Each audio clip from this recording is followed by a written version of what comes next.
Lyman Hall, the new delegate from Georgia. And I'm Andrew McNair, Congressional Custodian. If there'll be anything you'll be wanting, just holler out, McNair! Like you hear the others do. You'll not have too long to wait.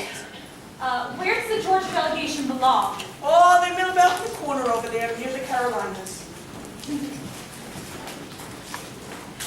10 o'clock. I was told the Congress convenes at 10. Oh, they'll be wandering in any time now with old Grape and Guts leading the pack. Old who? McNair!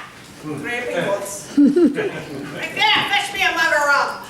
Mr. Hopkins, you'll be pleased to meet Dr. Lyman Hall. I don't need a doctor, New delegate from Georgia. Why did you say so? Stephen Hopkins, old delegate from Rhode Island. McNair, 2 mugs of rum. Oh, I fear it's a little early in the day. Nonsense! It's a medicinal fact that rum gets a man's heart started in the morning. Surprised you didn't know it. Speaking as the oldest man in Congress, Oh, I bet Franklin's older by almost a year. rum.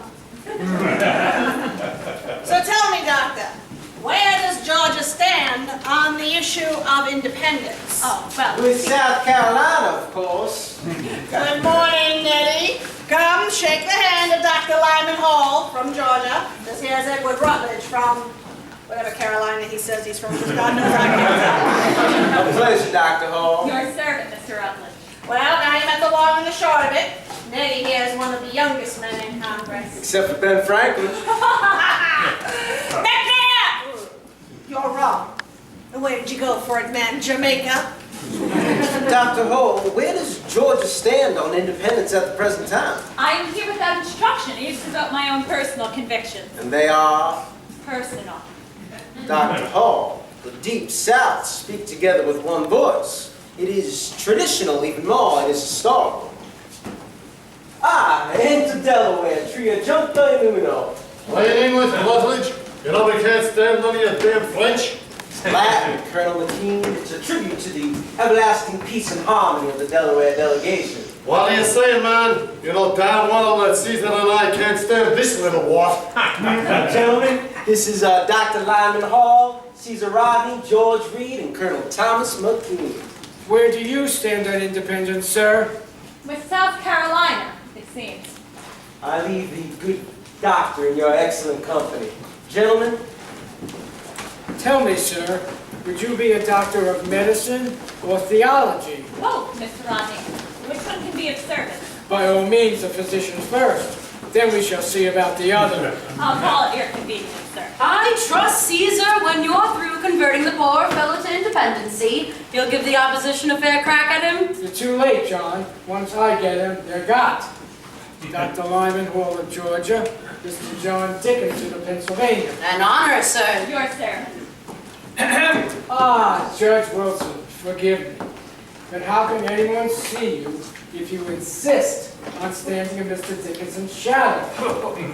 James Wilson, also of Pennsylvania. Sir, An honor. will you get out of my way? Good morning, all. Lord, do you have the honor to be Dr. Benjamin Franklin? Yes, I have that honor. Unfortunately, the gout accompanies the honor. Been living too high, you may, Pappy? Oh, Stephen, I only wish King George felt like my big toe all over. McNair! Fetch him a fella! And 2 mugs of rum. Franklin! Oh. Franklin! Franklin, where is that idiot Lee? Has he returned yet? I do not see him. Softly, John, your voice is hurting my foot. One more day, Franklin. That is how long I will remain silent and not a minute longer. Strutting Popinjay was so damn sure of himself, he's had time to bring back a dozen proposals by now. Tell me, James, how do you explain this strange, monumental quietude that Congress has been treated to these past 30 days? Has the ill wind of independence finally blown itself out? Well, if you ask me... As for me, I must say a month free from New England noise is more therapeutic than a month in the country. Wouldn't you agree, James? Why, I would... Hey, Mr. Adams! Find your voice, sir. It cannot be far, and God knows we need the entertainment in this Congress. Congratulations, John. You just made your greatest contribution to independence. You kept your flap shut. One more day.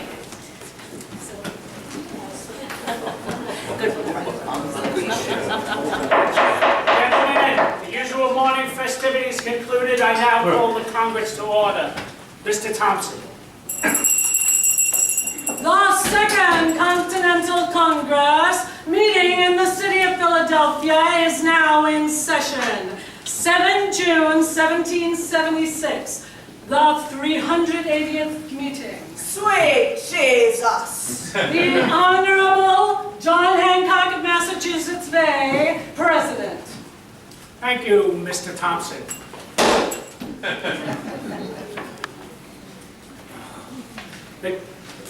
McNair, the stores of rum and other drinking spirits are hereby closed to the colony of Rhode Island for a period of 3 days. Yes, sir. You can't do that to me, Johnny. Sit down, Mr. Hopkins. You have abused the privilege. The chair takes this opportunity to welcome Dr. Lyman Hall of Georgia to this Congress and hopes Dr. Hall will take this opportunity to make the most of it.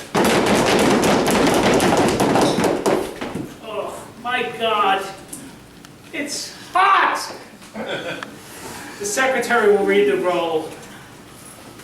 All members present with the following exceptions.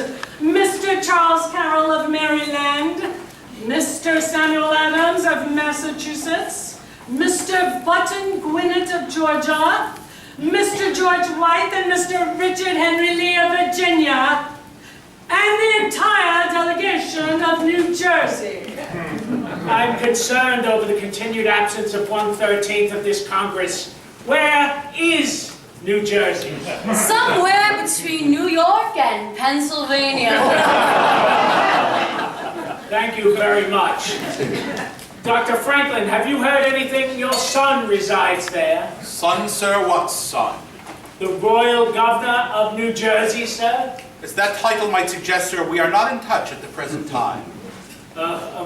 Very well. The weather report, Mr. Jefferson of Virginia. Mr. Jefferson! Present, sir. May we hear about the weather as if it weren't speaking for itself? 87 degrees of temperature, 30.06 inches of mercury, winds from the southwest for the rest of the day, and tonight I'm leaving for home. On business? Family business. Give her a good one for me, young fella. Yes, sir, I will.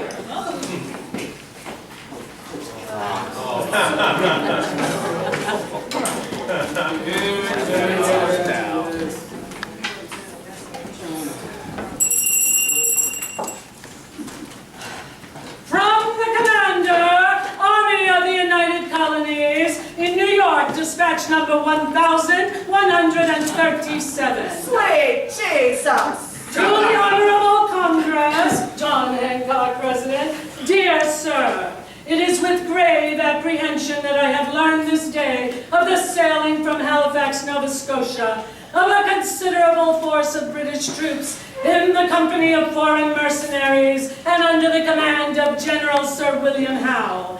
There can be no doubt that their destination is New York, for to take and hold this city and the Hudson Valley beyond would serve to separate New England from the other colonies, permitting both sections to be crushed in turn. Sadly, I see no way of stopping them at the present time, as my army is absolutely falling apart. My military chest is totally exhausted. My commissary general has strained his credit to the last. My quartermaster has no food, no arms, no ammunition, and my troops are in a state of near mutiny. I pray God some relief arrives before the Armada, but fear it will not. Your obedient, G. Washington. Mr. President, Colonel McKee. it seems we have promoted the gloomiest man on this continent to head our troops. And these dispatches are the most depressing accumulation of disaster, doom, and despair in the entire annals of military history. And furthermore, we can... Please, Colonel McKee! What? It's too hot! Yes, I suppose it is. General Washington will continue writing his dispatches as he sees fit. And I'm sure we all pray he finds happier thoughts to convey in the near future. Mr. Thompson, are there any resolutions? Yes, Dr. Josiah Wilkins of New Hampshire. Resolved, that for the duration of the present hostilities, the Congress discourage every type of extravagance and dissipation, elaborate funerals, and other expensive diversions, especially all horse racing.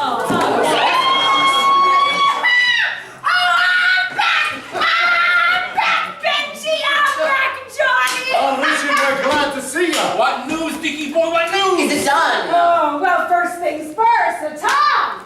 Wait. Tom, your little bride wants to know, What? when's he coming home?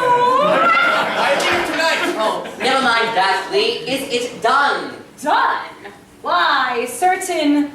Mr. President, I have returned from Virginia with the following resolution. Resolved that these united colonies are, and of a right ought to be free and independent states, and that all allegiance to the British crown is, and ought to be, totally dissolved! Mr. President, I second this proposal. The proposal has been moved and seconded. The chair will now entertain debate. Mr. President, Pennsylvania moves.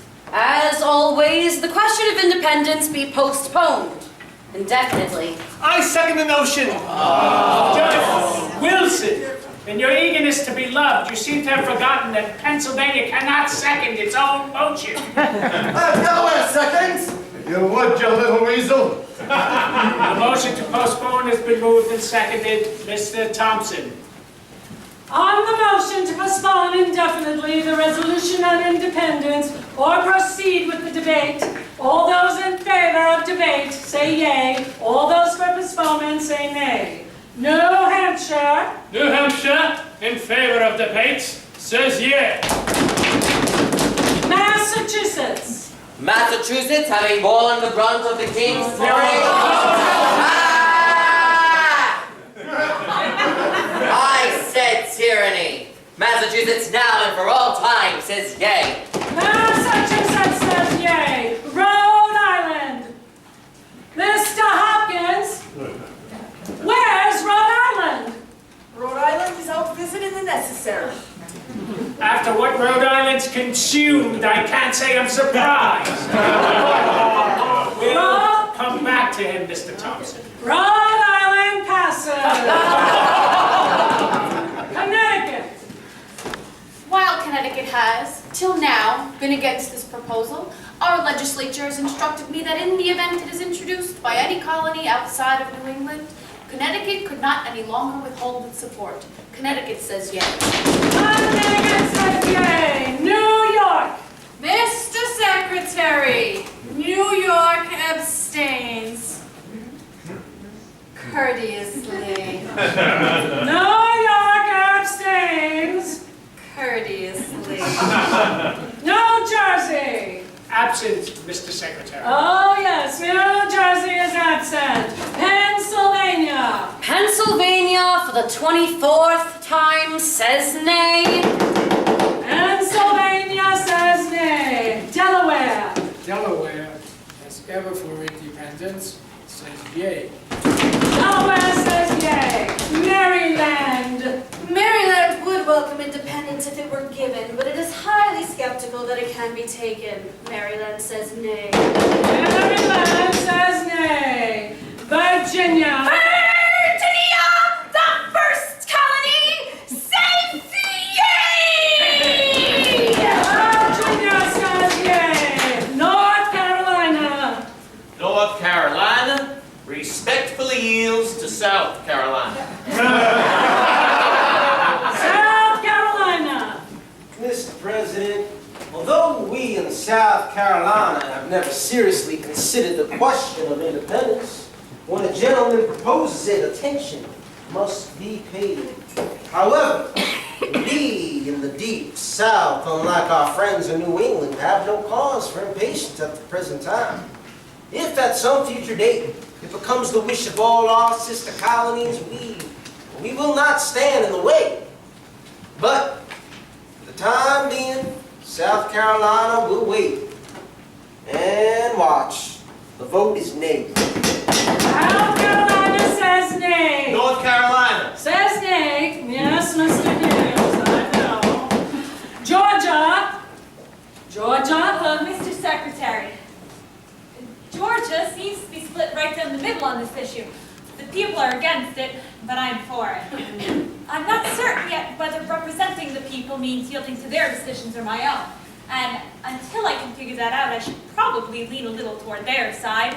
So, Georgia says nay. Georgia says nay. Rhode Island, second call. Rhode Island. I'm coming. We're waiting on you, Mr. Hopkins. Well, it wouldn't kill you. I think Congress would have its own pisser. All right, where she stand? 5 for debate, 5 for postponement, 1 abstention, and 1 absence. Ah, so it's all up to me then, is it? Well, in all my years, I've never heard, seen, or smelled an issue that was too dangerous to talk about. Hell, I'm for debating anything. Rhode Island says yes. McNair, get Mr. Hopkins a row. What you say? Get him to hold down barrel if he wants. The chair now declares this Congress a committee of the whole for the purpose of debating Virginia's resolution on independence. Mr. Dickinson. Well, now, Mr. Adams, you've got your way at last. I must confess, I'm almost relieved. There's a question I've been fairly itching to ask you. Why?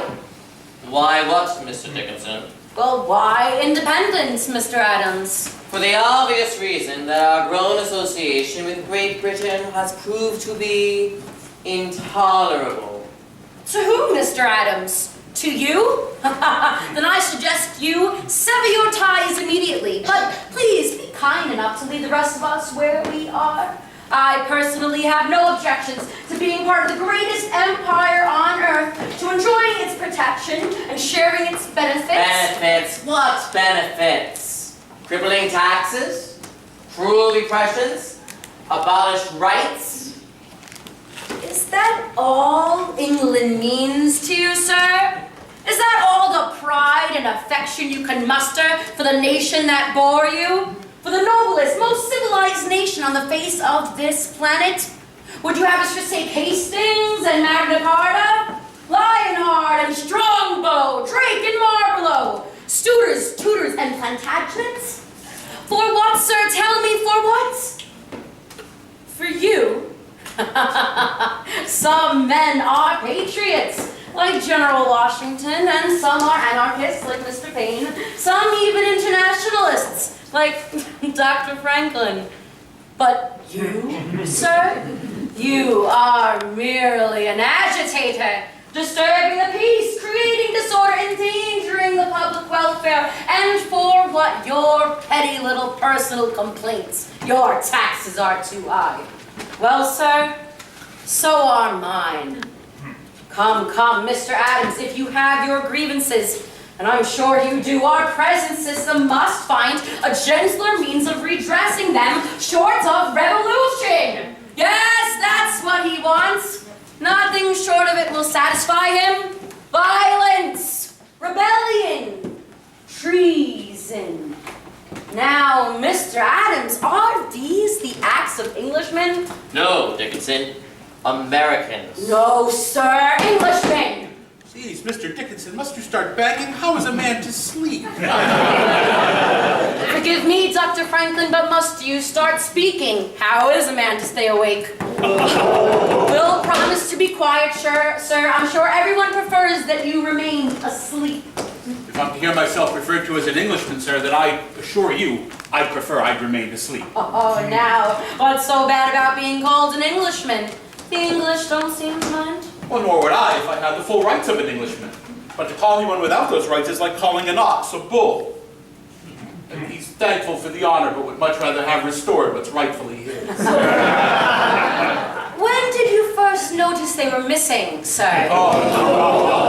Fortunately, Dr. Franklin, the people of these colonies maintain a higher regard for their mother country. Well, higher certainly than she cares for them. Never has such a valuable possession been so stupidly and recklessly managed as this entire continent by the British Crown. Its industry discouraged, its resources pillaged, and worst of all, its very character stifled. We've spawned a new race here, rougher, simpler, more violent, more enterprising, less refined. We're a new nationality, Mr. Dickinson. We require a new nation. That may be your opinion, Dr. Franklin, but as I said, the people of... Oh, what do you know about the people, Dickinson? You do not represent the people. You are only thinking about yourself. And this status quo you keep imploring the people to preserve for their own good is nothing more than the eternal preservation of your own property. Mr. Adams, you have an annoying talent for making such delightful words such as property seem quite distasteful. In heaven's name, what's wrong with property? Have you forgotten that most of us first came to these shores in order to secure rights to property? And that we hold those rights no less dear than the rights you speak of? So safe, so fat, so comfortable in Pennsylvania. And what is this independence of yours except the private grievance of Massachusetts? Why is it always Boston that breaks the king's peace? My dear Congress, you must not adopt this evil measure. It is the work of the devil. Leave it where it belongs. In New England. Brother Dickinson, New England has been fighting the devil for over 100 years. And as of right now, Brother Sherman, the devil has been winning hands down. Why, at this moment, he is sitting here in this Congress. Oh, don't let him deceive you. The proposal was entirely his doing. Just a minute. Oh, it may bear Virginia's name, but it reeks of Adams, Adams, and more Adams. Look at him, ready to lead this continent down the fiery path of total destruction. Good God, why can't you acknowledge what already exists? It's been more than a year since Lexington and Concord. Damn it, we're at war, right now. You may be at war, Boston and John Adams, but you will never speak for Pennsylvania. Nor for Delaware. Mr. Reed, you represent only 1/3 of Delaware. But the sensible third, Mr. Rocky. Sit down, you little roll, till I'll knock you down. Sit down, all three of you. Hey, there! Do something about these damn flies. McNair, a rum! Get the flies first. A rum! I've only got 2 hands! God, it's hot. Please, do go on, gentlemen. You're making the only breeze in Philadelphia. Mr. Adams, perhaps you could clear something up for me. After we have achieved independence, who do you propose would govern in South Carolina? The people, of course. Which people? The people of South Carolina or the people of Massachusetts? Admit it, Nettie. You're against independence now, and you always will be. You refuse to understand us, gentlemen. We desire independence for South Carolina. That is our country. And as such, we don't wish it to belong to anyone, not to New England, and not to you. We intend to be one nation, Rutledge. A nation of sovereign states united for our mutual protection, Mr. Adams, but separated for our individual pursuits. That is what we have to understand it to be. That is what we will support, as soon as everyone supports it. There you are, Mr. Adams. You must see we need time to make certain who we are, where we stand with one another. For if we do not determine the nature of the beast before we set it free, it will end by consuming us all. For once in your life, Wilson, take a chance. I say the time is now. It may never come again. Your clock is fast, Mr. Adams. I say we're not yet ripe for independence. Not right! Hell, we're rotten for the want of it! Gentlemen, please, what is the infernal hurry? Why must this question be settled now? What's wrong with now, Mr. Chase? General Washington is in the field. If he loses, as it now appears, we'll be inviting the hangman. But if we win, we can actually declare anything we damn well please. The sentiments of North Carolina precisely. Has it occurred to either of you that an army needs something to fight for in order to win? A cause, a purpose, a flag of its own? Mr. Adams, how can a nation of 2 million souls stand up to an empire of 10 million? Think of it, 10 million. How do we compensate for that shortage? Simple, Mr. Chase. Increase and multiply. We will more than compensate. Spirit. I tell you, there is a spirit there among the people that is sadly lacking in this Congress. Spirit! Yes, of course. Why didn't I think of that? No army, no navy, no arms, no ammunition, no treasury, no friends. But bless our soul spirit. Mr. Lee, Mr. Hopkins, Mr. Rodney, Colonel McKean, Dr. Franklin, why have you joined this incendiary little man, this Boston radical, this agitator, this demagogue, this madman? Are you calling me a madman? You fribble! Easy, John. You Pennsylvania proprietors, you cool, considerate men, you stand to the rear of every issue so that if we were to go under, you'll still remain afloat. Are you calling me a coward? Yes, coward. Madman? Landlord? Lawyer?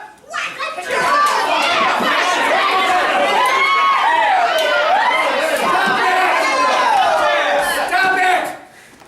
This is the Congress. Stop it, I say! The enemy is out there. No, Mr. Rodney, the enemy is here! No.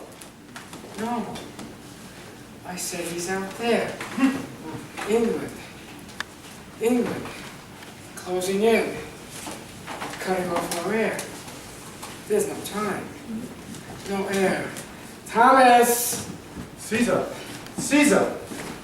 Dr. Hall! Colonel McKean, Aye. It's the cancer. he should go home. Yes, a man should die in his own bed. John, I'm here, Caesar. I leave you with the bride in Delaware. Forgive me. I'll take you home, Caesar. John, I'll be back within the week. Mr. President, South Carolina calls the question. What's that, Mr. Rutledge? I said, Mr. President, South Carolina wishes to end this debate. It calls the question of independence. Delaware second! Gentlemen, please. The question has been called and seconded. Mr. Secretary, you will record the votes. Franklin, do something. Think. I am thinking. Nothing's coming. All those in favor of the resolution on independence as proposed by the colony of Virginia signify by saying... Mr. Secretary, would you read the resolution again? Franklin. I'd forgotten it. Resolved that these united colonies are, and of a right ought to be, free and independent. Pardon me, I'm the Reverend Jonathan Witherspoon, new delegate from New Jersey.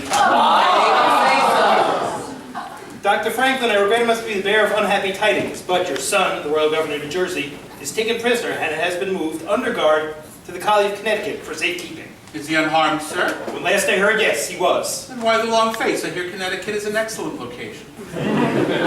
Tell me, why did they arrest the little bastard? New Jersey legislation has replaced the old delegation and replaced it with a new one. Quickly, man, where do you stand on independence? Haven't I made that clear already? No. I suppose I haven't. Well, that's the reason for the change. I've been instructed to vote for independence. Mr. President, Massachusetts is now ready for that vote on independence. and reminds the chair of its privilege to decide all votes that are deadlocked. I won't forget, Mr. Adams. The chair would like to welcome the Reverend Witherspoon and appoint him congressional chaplain if he will accept the post. With much pleasure, sir. Very well, Mr. Thompson. You may now proceed with the vote on independence.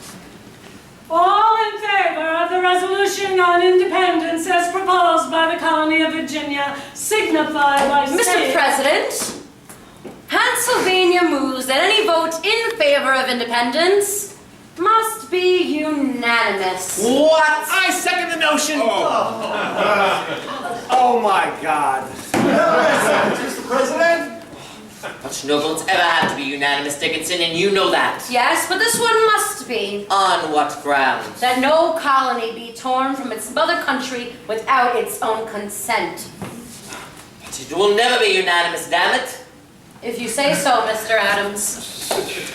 It has been moved and seconded that the vote on independence must be unanimous in order to carry. All those in favor signify by saying yea. Yea. 6 colonies say yea. All those opposed signify by saying nay. Nay. 6 colonies say nay. Mr. Secretary, New York abstains. Courteously. Mr. Morris, why does New York constantly abstain? Why doesn't New York simply stay in New York? Very well, the vote is tied. The principles of independence have no greater advocate in this Congress than its president. And that is why I must join those who vote for unanimity. Good God, what are you doing? You stumped us. Hear me out. Don't you see that any colony who opposes independence will be forced to fight on the side of England? That we'll be setting brother against brother? That our new nation will carry as its emblem the mark of Cain? No, I can see no other way. Either we walk together, or together we must stay where we are. Mr. Thompson, proceed. A unanimous vote being necessary to carry, if any be opposed to the resolution on independence as proposed by the colony of Virginia, signify by saying... Mr. President. Oh, for heaven's sake! Let me get through it once! Mr. President, I move for a postponement. Postponement! Ha! I wish you the same luck I had with it. Mr. Secretary, he's right. We need a postponement. On what grounds? On what grounds? How can this Congress vote on independence without some written declaration of sorts, defining it? What sort of declaration? Oh, you know, listing the reason for the separation, our goals and our aims, and so on and so forth, etc., etc. Ditto. Ditto.